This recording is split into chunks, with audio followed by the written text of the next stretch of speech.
Toussaint L'Ouverture was born on May 20th, 1743 in Saint Domingue, Hispaniola, which is now present-day Haiti. When he was born, Haiti did not exist yet, and the island had two sections. The western side of Hispaniola was Saint Domingue, which was owned by the French. The eastern side of the island was Santo Domingo, which was owned by Spain.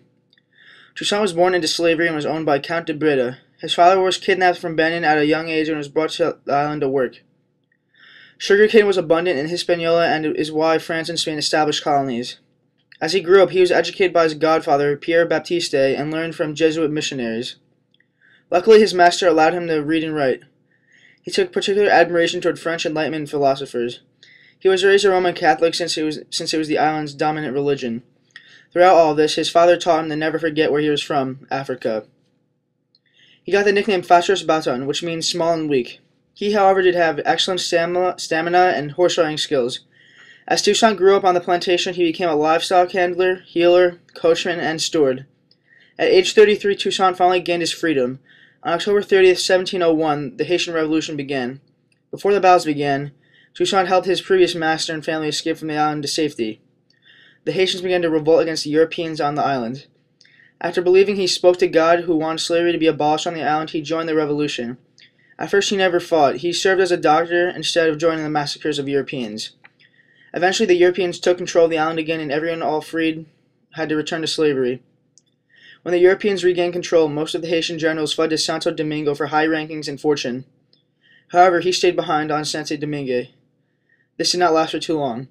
When France changed government systems from a monarchy to a republic, Toussaint was not happy and followed his comrades to the Spanish side of the island.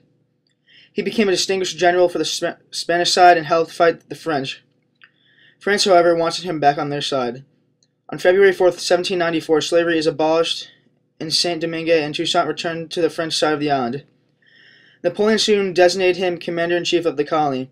The colony had a lot of issues, but the first one he had to deal with was the Spanish. With the help of the French governor, Polvenel, who gathered an army, they fought back at the Spaniards and were victorious. Soon after, in July 1795, the Treaty of Basel was written and put into effect. Spain had to get out of Haiti. The opposing generals fled and their troops were put into Toussaint's force. Both sides did establish peace in the process. Now Toussaint brought his attention to his own country. He saw people of different skin colors and backgrounds starting to fight each other. He diffused the situation before a potential civil war could break out. He then began to hear reports that British forces were approaching the French territory. He mustered an army and trapped Sir Thomas Brisbane and his forces at Fort St. Nicholas. As long as they were stuck, they would not be a problem.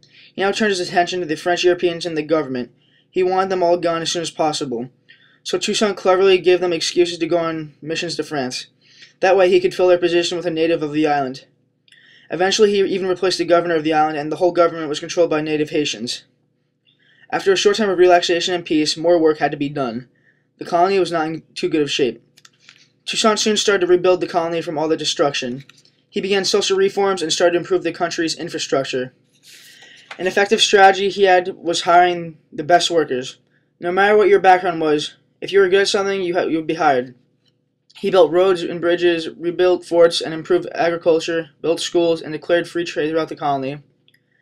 He did have one controversial move, however. He allowed some of the previous plantation owners to come back and help the island prosper. But this time, instead of slavery, they would have to pay their workers. This did not sit well with previous owned slaves. A rebellion rose up, which was led by his own nephew, Hyacinthe Moise. The rebellion was soon overthrown, and the order was restored to the colony. This was followed by a rebellion of the mulatto population led by General Rigaud.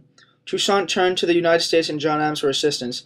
In 1801, he wanted to take the colony even further and create a constitution. It ensured freedom and liberty for all people, no matter ethnic group, skin color, or religion.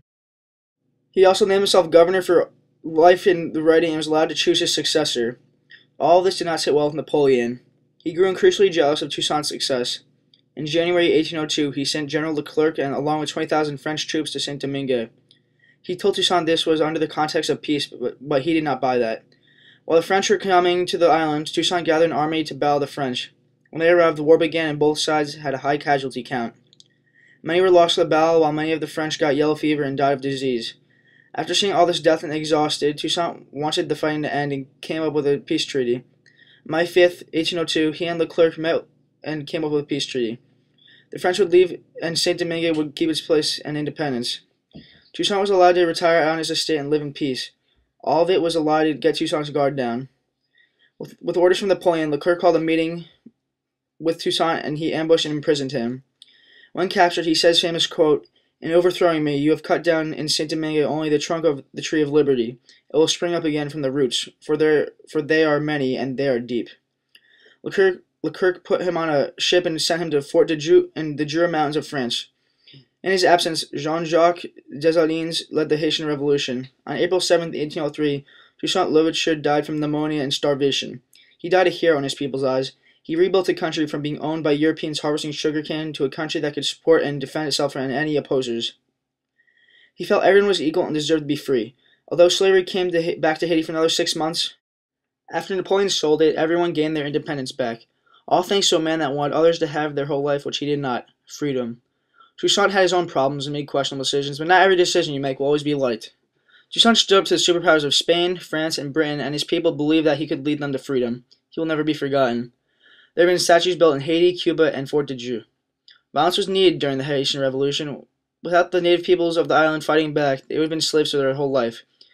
Everyone deserves to have freedom when they are born. They fought and died for it so their lives and their ancestors could have people remember them, that they did not cower and let the Europeans control them. They didn't fight just to fight. They fought because they knew that if they weren't successful, they would have their lives controlled unfairly because of European nations filled with greed. They fought because they deserve the life we all have.